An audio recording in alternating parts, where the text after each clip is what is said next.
Hello students, आपका स्वागत है हमारे यूट्यूब चैनल पर। और आज हम कोऑर्डिनेशन कंपाउंड्स के चैप्टर को आगे बढ़ाते हुए एक नया टॉपिक स्टार्ट करने जा रहे हैं। वो है VBT, valence bond theory. Valence bond theory. देखो, उपसहसंयोजक जो यौगिक है उनके संबंध में कुछ सिद्धांत दिए गए थे, थ्योरी दी गई थी, जिसके अंदर सबसे पहले हमने क्या पढ़ा था? वर्नर थ्योरी पढ़ा था। वर्नर थ्योरी में दो प्रकार की संयोजकता बताई गई थी, प्राथमिक संयोजकता, द्वितीयक संयोजकता। प्राथमिक संयोजकता थी वो ऑक्सीकरण अवस्था थी, द्वितीयक संयोजकता थी वो लिगैंड की समन्वय संख्या थी जो धातु के साथ जुड़ रही थी। तो आज हम पढ़ेंगे VBT, valence bond theory. Next सिद्धांत अपना है वीबीटी।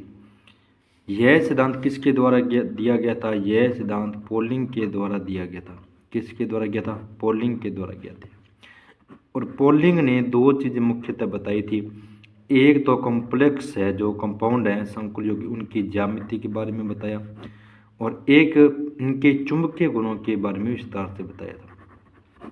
चुंबकीय गुण और ज्यामिति के बारे में दो चीज़ों के बारे में उन्होंने बताया था।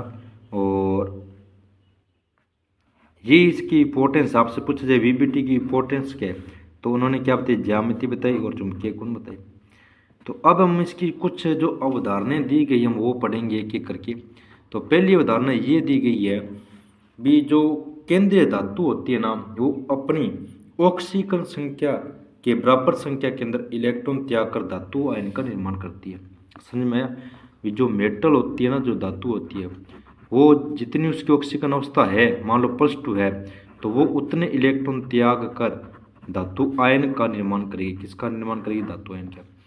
फिर इसके अंदर मेटल है वो रिक्त डी कक्षक उपलब्ध करवाएगी। रिक्त डी कक्षक उपलब्ध करवाएगी, SPDF जो भी है, वो रिक्त डी कक्षक उपलब्ध कराएगी। किसके लिए उपलब्ध करवाएगी? लिगेंड के लिए। किसके लिए उपलब्ध करवाएगी? लिगेंड्स के लिए। तभी तो कोऑर्डिनेट बॉन्ड बनेगा ना। भी हम क्या पढ़ते हैं? मेटल को लिगेंड इलेक्ट्रॉन देता है और ये ऑक्सीकरण अवस्था में होता है, तो जैसे ये देता है तभी तो कोऑर्डिनेट बॉन्ड बनता है। तीसरी बात इन्होंने ये बताई भी, जो लिगेंड मेटल के साथ बॉन्ड बनाएगा वो कौन सा बंध होता है? उपसहसंयोजक बंध। और उपसहसंयोजक बंध है ना, वो सहसंयोजक का ही एक प्रकार है। सहसंयोजक का एक प्रकार है। सहसंयोजक बंध का एक प्रकार है। और ये दिशात्मक होते हैं। कैसे होते हैं? दिशात्मक होते हैं। समझ में आ गया? ठीक है। उसके बाद में उसने 4 नंबर क्या बताया था? भी जो ज्यामिति है ना, वो संकरण पर निर्भर करती है।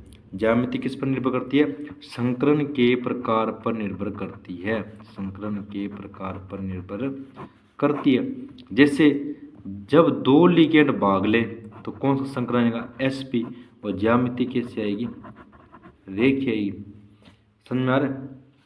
उसके बाद में हम बात करें, जैसे जैसे अगर 3 लिगेंड भाग लें तो कौन सी बनेगी? SP2। और इसे हम क्या बोलते हैं? त्रिकोणीय समतलीय। क्या बोलते हैं? त्रिकोणीय समतलीय बोलते हैं। त्रिकोणीय। अगर 4 भाग ले तो 2 प्रकार की संरचनाएं बनेंगी, एक तो SP3, एक DSP2। SP3 होगा तब उसे हम क्या नाम देते हैं? चतुष्फलकीय, टेट्राहेड्रल। और जब DSP2 संकरण हो तब क्या देते हैं? वर्गाकार समतलीय, स्क्वायर प्लेनर। स्क्वायर प्लेनर, वर्गाकार समतलीय। ठीक है। अब देखिए, इसके अंदर डी कक्षक है क्या? नहीं है, तो डी कक्षक नहीं है। SP2 इसमें है डी कक्षक, इसमें भी डी कक्षक नहीं है। SP3 इसमें भी डी कक्षक नहीं है, लेकिन इसमें डी कक्षक है। ठीक है, ये अपन को ध्यान रखना। 5 नंबर पर कौन सा आएगा? या तो आएगा SP3D या DSP3। और इन दोनों के अंदर संरचना कैसी होती है? त्रिकोणीय द्विपिरामिडीय होती है। कैसी होती है? त्रिकोणीय द्विपिरामिडीय। ठीक है। और लास्ट आता है जो अपना नेक्स्ट आता है, लास्ट जो है वो है जब 6 लिगेंड भाग लेते हैं तो कौन सा होता है? या तो D2SP3 होगा या SP3D2 होगा। तो ये क्या आ जाएगा? अष्टफलकीय ज्यामिति आ जाएगी। कैसे आ जाएगी? अष्टफलकीय ज्यामिति आ जाएगी। कैसे आएगी? अष्टफलकीय ज्यामिति। तो ये है संकरण के प्रकार। 2 लिगेंड भाग लें तो sp, 3 लिगेंड भाग लें तो sp2, 4 लिगेंड पार्टिसिपेट करें तो sp3 dsp2, 5 लिगेंड पार्टिसिपेट करें तो sp3d और dsp3, 6 लिगेंड पार्टिसिपेट करें तो d2sp3 और sp3d2। हमें कौन सा पढ़ना है? एक तो कोऑर्डिनेशन संख्या 4 और कोऑर्डिनेशन संख्या 6 पढ़नी है अपने को, ठीक है। तो ये हो गया संकलन का प्रकार। फिर उसने जो आगे वाली जो बात बताई है 5 नंबर, वो उन्होंने क्या बताई है, देखिए कि जब संकरण के अंदर n-1 d कक्षक भाग ले, कौन सा भाग ले? n-1 d कक्षक भाग ले। जैसे मैं भाग लेता हूँ, जैसे हमने बनाया, ये देखिए ये 3d है, ये 4s है, ये 4p है, इसको n मान लो तो ये n-1 नहीं होगा। तो ये जब संकलन के अंदर n-1 d कक्षक भाग लेना, तब उसे हम क्या कहते हैं? आंतरिक कक्षक संकुल कहते हैं। क्या कहते हैं? आंतरिक कक्षक संकुल कहते हैं, क्योंकि अंदर वाला d भाग ले रहे हैं। समझ में आ गया? और उसी टाइम जब आंतरिक कक्षक संकुल भाग लेगा तो किस प्रकार के संकुल बनेंगे? निम्न चक्रण संकुल बनेंगे। कैसे बनेंगे? निम्न चक्रण संकुल बनेंगे। और निम्न चक्रण संकुल बनेंगे तो उसे हम कहेंगे चक्रण युग्मित संकुल। क्या कहेंगे? चक्रण युग्मित संकुल बोलते हैं, ठीक है। अब देखो ये तो हो गया n-1 d। यदि 6 नंबर पॉइंट क्या है? यदि n d यानी कि n d कक्षक भाग ले, तब क्या बनेगा? तब बनेगा बाह्य कक्षक संकुल। क्या बनेगा? बाह्य कक्षक संकुल बनेगा, ठीक है। और यहाँ निम्न चक्रण था, यहाँ क्या बनेगा? उच्च चक्रण संकुल बनेगा। कैसा बनेगा? उच्च संकलन संकुल बनेगा। या चक्रण युग्मित था, यहाँ क्या बनेगा? चक्रण मुक्त संकुल बनेगा। कैसा बनेगा? चक्रण मुक्त संकुल बनेगा। इनर ऑर्बिटल कॉम्प्लेक्स, लो स्पिन कॉम्प्लेक्स, स्पिन पेयर संकुल कॉम्प्लेक्स, ये आएगा क्या? Outer orbital complex, high spin complex, और यहाँ पर आएगा स्पिन फ्री कॉम्प्लेक्स। ये nवां कक्षक भाग ले। nवां कैसे लेगा? ये देखिए आप, ये 4s, ये 4p, ये 4d, यही n यानी कि n सेम है ना, इनका जो n है वो सेम है। यहाँ पर तो आंतरिक कक्षक भाग ले रहा है, इसलिए आंतरिक कक्षक संकुल बन गया। या n d कक्षक भाग ले रहा है तो ये बाह्य कक्षक संकुल हो रहा है। ये दो बातें होगी, ये आपको समझ में आएगा। कब आएगा? एक बार आप इसको सुन लीजिए, फिर अपन जैसे एग्जाम्पल करेंगे ना, उदाहरण करेंगे, तो आपको और समझ में आ जाएगा, ठीक है। ये बात होगी। फिर उसने लास्ट पॉइंट ये बताया, यदि संकरण होने के बाद में उसके अंदर अयुग्मित इलेक्ट्रॉन बचते हैं। क्या बचते हैं? अयुग्मित इलेक्ट्रॉन। तो वो यौगिक कैसा होगा? रंगीन होगा। कैसा होगा? रंगीन होगा। वो रंगीन होगा। और कैसा होगा? अनुचुंबकीय होगा। अनुचुंबकीय होगा, ठीक। और अगर उसके अंदर युग्मित इलेक्ट्रॉन हो, या फिर यूं कहें उसके अंदर अयुग्मित इलेक्ट्रॉन ना हो, तो वो यौगिक कैसा होगा? रंगहीन होगा। और ये कैसा होगा? प्रतिचुंबकीय व्यवहार करेगा। कैसा करेगा? प्रतिचुंबकीय व्यवहार करेगा। तो देखिए, जब यौगिक के अंदर संकरण होने के बाद में अयुग्मित इलेक्ट्रॉन प्रेजेंट हैं तो यौगिक रंगीन होगा और अनुचुंबकीय होगा। यदि युग्मित इलेक्ट्रॉन है, यानी कि एक भी अयुग्मित इलेक्ट्रॉन नहीं है, तो वो यौगिक रंगहीन होगा और प्रतिचुंबकीय प्रवृत्ति करेगा, ठीक है। और अब क्या है?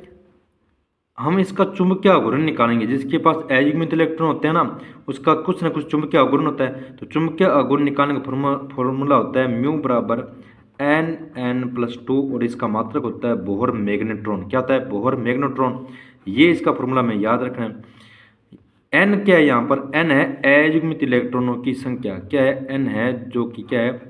अयुग्मित इलेक्ट्रॉनों की संख्या।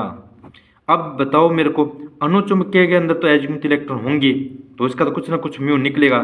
लेकिन जब युग्मित हो गए सारे, जब एक भी अयुग्मित इलेक्ट्रॉन नहीं है, तो क्या उसका म्यू निकलेगा? नहीं निकलेगा, क्योंकि n बराबर 0 तो म्यू बराबर भी क्या होगा? 0 होगा। समझ में आ गया?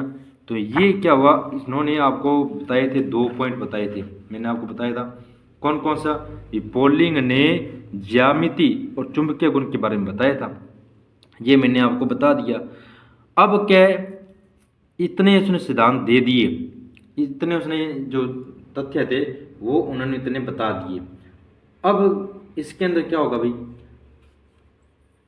एक कुछ पूर्वानुमान लेना पड़ता है भी कब क्या बनेगा। तो पूर्वानुमान क्या लेना पड़ता है वो मैं आपको बताता हूँ। पूर्वानुमान लेना पड़ता है भी लिगेंड होता है ना, लिगेंड, वो 2 प्रकार के होते हैं लिगेंड। एक तो होता है स्ट्रॉन्ग फील्ड लिगेंड, एक होगा weak field ligand. Strong field ligand के जो उदाहरण है ना वो कौन कौन से हैं? एक तो अमोनिया है, एक तो अमोनिया है, कार्बोनिल है, साइनाइड है, और इसके अंदर एथिलीन डाइअमीन आ गया, बाईपिरिडीन आ गया। कैसा आ गया? बाईपिरिडीन आ गया। वीक फील्ड में कौन सा आएगा? फ्लोरीन है, क्लोरीन है, ब्रोमीन है, आयोडीन है, हाइड्रोक्सो है, और वाटर है, और इसके अलावा ऑक्सोलेटो है। ये सारे क्या है? वीक फील्ड लिगेंड है, और ये सारे क्या है? स्ट्रॉन्ग फील्ड लिगेंड है। जब वीक फील्ड लिगेंड लेते हैं ना तब हमेशा ही हमारे कौन से संकुल बनते हैं? बाह्य कक्षक संकुल बनते हैं। कैसे बनते हैं? बाह्य कक्षक संकुल बनते हैं। और जब हम स्ट्रॉन्ग फील्ड लिगेंड लेते हैं, स्ट्रॉन्ग फील्ड लिगेंड लेते हैं तो हमारे क्या बनते हैं? आंतरिक कक्षक संकुल बनते हैं। कैसे बनते हैं? आंतरिक कक्षक संकुल बनते हैं। ये सारी बात किसने बताई थी? CFT के अंदर बताई थी, CFT के अंदर बताई गई है, लेकिन हमें यूज थोड़ा सा पूर्वानुमान लेना पड़ता है अपने को। तो ये सब हम क्या पढ़ेंगे VBT के अंदर, अपने को ये पता होनी चाहिए। लेकिन ये आएगा CFT के अंदर, लेकिन पढ़ना इसी के अंदर है। पढ़ना मतलब वैसे नहीं, लेकिन हम जैसे संकलन का निर्धारण करेंगे तब हमारी को ये चीज़ काम देगी। ठीक है, तो ये सारा था VBT ने सारा कुछ बता दिए थे, ये सारी उन्होंने बातें बता दी थी। अब नेक्स्ट लेक्चर में आपको इसकी कुछ उदाहरण करवाऊंगा, तो वो हम उदाहरण समझेंगे। और मैं उम्मीद करता हूँ आपको ये पूरा लेक्चर समझ में आया है। और वीडियो को लाइक कीजिए, शेयर कीजिए, कोई डाउट हो तो कमेंट करके पूछिए। धन्यवाद।